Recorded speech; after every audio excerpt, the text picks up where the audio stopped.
नमस्कार साथियों। आज की जो वीडियो है वो ख़ास तौर पर उन लोगों के लिए है जिनकी उम्र 60 साल या उससे ज़्यादा हो चुकी है। लेकिन अगर आपकी उम्र 60 साल से कम है, 50 साल, 55 साल, तो भी इस वीडियो को ध्यान से देखिएगा क्योंकि एक बहुत बड़ी खबर है जो आज मुझे आप सीनियर सिटीजन्स के साथ साझा करनी है।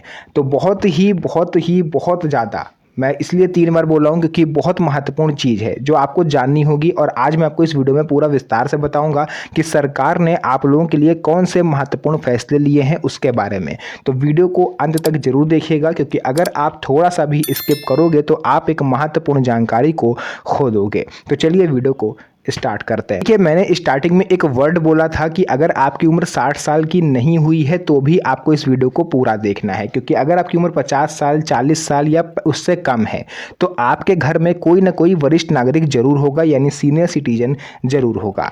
अब इस समय देखिए एक्चुअल में होता क्या है कि भाई अगर आप की उम्र 40 या 45 साल है और आपके माता पिता सीनियर सिटीजन हो गए हैं तो सीधी सी बात है, आपकी भी फैमिली है, बच्चों का एडमिशन करवाना है, बच्चों की किताब लानी है, ड्रेस और भी कई सारे छोटे मोटे खर्चों में आपका पूरा पैसा खर्च हो जाता है। जॉब इतनी ज़्यादा है नहीं और ना ही इतनी अच्छी सैलरी है कि आप अपने माता पिता की भी देखभाल उतने पैसों में कर पाओ। तो ऐसे में यहाँ से शुरू होता है घर का विवाद। सीनियर सिटीजन को उनके जो चीज़ें हैं वो मिलती नहीं हैं तो वो लोग भी सोचते हैं कि बेटा हमारा हम पर ध्यान नहीं दे रहा है। तो सरकार ने, मैं आपको बता दूं, आज से लगभग 3 से 4 महीने पहले इंटरनल सर्वे शुरू करवाया था।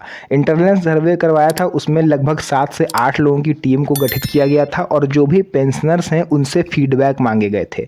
यानी यूपी के पेंशनर्स, एमपी के पेंशनर्स, बिहार, झारखंड, जितने भी राज्य हैं, प्रमुख राज्यों में से जो भी पेंशनर्स हैं उनसे फीडबैक मांगे गए थे। उस फीडबैक के आधार पर यह तय होना था कि पेंशनर्स को क्या क्या प्रॉब्लम्स हैं और उन्हें किस तरह से कोई भी जो असुविधा होती है उसे कैसे सॉल्व किया जा सकता है और कौन सी ऐसी चीज़ सरकार कर सकती है पेंशन के अलावा जिससे सीनियर सिटीजन को बेनिफिट हो सके। तो इसी इंटरनल सर्वे के आधार पर यहाँ पर 2 रिपोर्ट सरकार को भेजी गई। पहली रिपोर्ट ये थी कि आप सीनियर सिटीजन की पेंशन को मिनिमम 10,000 रुपये कर दी जाए। आप सोच के देखो, क्योंकि कई राज्य अभी भी हैं जहाँ पर पेंशन में भारी असमानता देखने को मिलती है। कुछ राज्य 1,000 रुपये पेंशन पाते हैं, कुछ राज्य के लोग 2,500 पाते हैं, वहीं कुछ राज्य के लोग अभी तक 400 पाते थे। बिहार की बात कर रहा हूँ मैं, अब वहाँ पर 1,100 रुपये हुई है।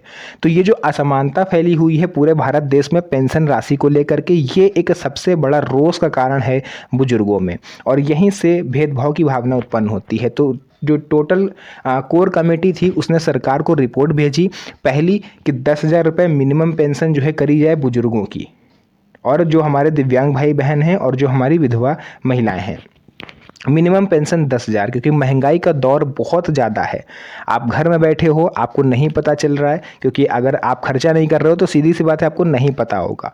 लेकिन जो व्यक्ति कमा के ला रहा है, जो व्यक्ति खर्चा कर रहा है, उसको पता है कि आप 1,000 रुपये अगर लेके घर का सामान खरीदने निकलोगे तो कब वो 1,000 से 10-15 रुपये बचेंगे आपकी जेब में, आपको पता भी नहीं चलेगा। कभी कभी तो इतने पैसे नहीं बचेंगे कि आप वापस टैक्सी से अपने घर आ पाओ। तो महंगाई इस लेवल की बढ़ी हुई है। तो ऐसे में मिनिमम 10,000 रुपये पेंशन करी जाए सीनियर सिटीजन्स की, ये प्रस्ताव सरकार के पास भेजा गया है। देखना ये है कि सरकार इसको 10,000 रुपये करती है या नहीं करती। मैं सीधी सी बात बता दूं, मुझे तो नहीं लग रहा है कि सरकार इतना ज़्यादा अमाउंट एक बार में इंक्रीज़ करेगी, क्योंकि अभी 1,000 रुपये कहाँ पेंशन मिल रही है। डायरेक्ट 10 गुना पेंशन बढ़ा देना किसी भी सरकार के बस की बात नहीं है। दूसरा प्रस्ताव यहाँ पर भेजा गया है, सीनियर सिटीजन्स को फ्री में मकान दिया जाए, चाहे 1 कमरे का हो, 2 कमरे का हो, उनको मकान दिया जाए। अब आप लोग खुद सोच के देखो, मुझे तो समझ में ये नहीं आ रहा है कि जिस कमेटी ने फीडबैक लिया है, फीडबैक लिया भी है, ये सिर्फ अपने मन से सरकार को लिख के रिपोर्ट भेज दी, क्योंकि भाई सीनियर सिटीजन को फ्री में मकान देने का कोई औचित्य ही नहीं बनता। अगर आपको उनके लिए कुछ करना है तो आप उनको पैसे दीजिए बढ़ा करके, क्योंकि पैसे ही उनकी ज़रूरतों को पूरा कर सकते हैं। आप उनको मकान दे दोगे 1 कमरे का, 4 साल, 2 साल, 5 साल, जो भी उनकी ज़िंदगी बची हुई, उसके बाद अगर वो ख़त्म हो जाते हैं, उनकी मृत्यु हो जाती है, फिर उस मकान को क्या होगा? वो मकान तो चला गया, या तो उनके बच्चे उस पर कब्जा कर लेंगे, फिर वो सीनियर सिटीजन का रहा कहाँ? ऐसे कितने मकान सरकार बनाएगी? क्योंकि सीनियर सिटीजन को 10, 12, 15 हज़ार, 2,000 तो है नहीं, करोड़ों में इनकी संख्या है। तो मेरे हिसाब से मेरा सजेशन ये रहेगा कि सीनियर सिटीजन की पेंशन को 10,000 ना तो 10,000 किया जाए, ना ही उन्हें मकान दिया जाए। मिनिमम पेंशन 3,000 रुपये आप कर दो पर डे, 100 रुपये के हिसाब से, वही बहुत रहेगा। अपना खर्चा वो चला सकते हैं। बट ये 3,000 मिनिमम पेंशन होनी चाहिए। आप 10,000 ना दो, आप मकान ना दो, बट 3,000 पेंशन जो है वो सीनियर सिटीजन्स को आप ज़रूर दो। इसको लेकर के मैं आगे आपको बताता हूँ। मेरे पास रिपोर्ट आई है, इस रिपोर्ट में क्या क्या कहा गया है वो सभी चीज़ें मैं आपको यहाँ पर बताऊँगा। सीनियर सिटीजन की असली परेशानी, कई बुजुर्ग अकेले रहते हैं घर में, उनके बेटे बहू बाहर चले गए या फिर उनकी संतान ही नहीं है। कुछ को बच्चे घर से निकाल देते हैं, कुछ के पास रहने के लिए घर तक नहीं होता, तो खाने पीने और दवाई की व्यवस्था भी नहीं हो पाती है। ऐसे में मतलब साफ है कि बुजुर्गों का कोई सहारा नहीं बचता। फिर जिम्मेदारी किसकी बनती है? जिम्मेदारी यहाँ पर बनती है, देखिए, जिनका कोई वारिस नहीं होता, जिनकी कोई संतान नहीं होती, उनका जिम्मेदार होता है सरकार। सरकार की रिस्पॉन्सिबिलिटी बनती है कि जिन भी दंपत्ति के संतान नहीं है, उनका जो जीवन है, जो बुढ़ापा है, वो सम्मानजनक जीवन तरह से बीते।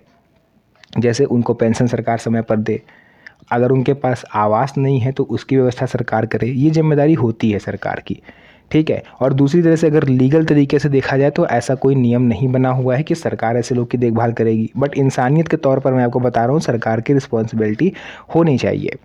आप मकान नहीं दे रहे हो, आप उनको इतना रुपया दो कि वो अपना जीवन यापन सही से कर पाएँ। 4,000, 5,000, 6,000 जो भी आपसे बन पड़ता है। सरकार को क्या करना चाहिए? मुख्य मांगे जो मैंने आपको बताई हैं, जिनकी आय नहीं है, जिनका कोई भी इनकम ऑफ सोर्स नहीं है, उन्हें फ्री में मकान दिया जाए, ये कहना है कमेटी का। हर महीने सम्मानजनक पेंशन दी जाए, ये सभी की मांग है, मेरी भी मांग है। जो भी हमारे सीनियर सिटीजन्स हैं, बहुत टाइम से बेचारे परेशान हैं, तो उनको पेंशन सम्मानजनक राशि दी जाए। खाने, कपड़े और दवाई की पूरी व्यवस्था करी जाए। बुजुर्गों के लिए चिकित्सा फ्री हो, उनके लिए ट्रैवलिंग फ्री हो, और भी कई सारी चीज़ें हैं जो सीनियर सिटीजन्स के लिए होनी चाहिए। गाँव स्तर पर ही सुविधा उपलब्ध कराई जा रही है, यानी आप गांव स्तर पर भी सुविधा उपलब्ध करवाओ, क्योंकि शहर में ही नहीं, सबसे ज़्यादा बुजुर्ग परेशान होते हैं गांव में, क्योंकि आसपास सरकारी अस्पताल नहीं होते, दवा लेने उनको कोसों दूर जाना पड़ता है, जाने के लिए साधन नहीं होते हैं। तो ये सरकार को सोचना चाहिए। समाधान इसका क्या हो सकता है? आधार कार्ड और आय के आधार पर ऐसे बुजुर्गों की पहचान हो, क्योंकि बुजुर्गों की पहचान कर पाना भी इस समय बहुत मुश्किल है। अब हम और आप किसी की शक्ल देख के ये नहीं बता सकते कि ये व्यक्ति गरीब है या ये संपन्न है। इसके लिए एक ही रास्ता बचता है कि उसके आधार कार्ड की और आय प्रमाण पत्र की सरकार जांच करे, क्योंकि आधार कार्ड इस टाइम ऐसा है कि आप एक क्लिक पर ये पता कर सकते हो कि इसके पास कितनी ज़मीन है, कितना बैंक बैलेंस है, कौन सी गाड़ी है, घर पक्का है या कच्चा। ये सब आप आधार कार्ड की सहायता से आज के समय में पता कर सकते हो। जिनके पास कुछ नहीं है, उन्हें प्राथमिकता मिलनी चाहिए। इसके अलावा मेरी आप लोग से रिक्वेस्ट ये रहेगी, हाथ जोड़ के रिक्वेस्ट रहेगी कि इस वीडियो को ज़्यादा से ज़्यादा शेयर करिए, क्योंकि आप लोग वीडियो को शेयर नहीं करते हो और आप सोचते हो कि जो बात कही गई है वो अमल हो जाए, आपको पेंशन मिलने लगे 3,000, 5,000, 10,000। भैया, आप वीडियो को शेयर करोगे, ज़्यादा से ज़्यादा लोगों तक आपकी बात पहुँचेगी, क्योंकि हो सकता है कि सरकार का कोई प्रतिनिधि इस वीडियो को देख रहा हो और आपकी बात वहां तक पहुंच जाए। तो शेयर करने में कंजूसी मत किया करिए। साथ ही साथ वीडियो को लाइक करिए, चैनल को भी सब्सक्राइब करिए अगर आप पहली बार आए हैं, क्योंकि आपके लिए ऐसे छोटे छोटे टॉपिक पर मैं वीडियोज़ बनाता रहता हूँ। तो फिर से मुलाकात होगी आप सभी से एक और नई मज़ेदार वीडियो में। तब तक के लिए धन्यवाद। जय हिंद।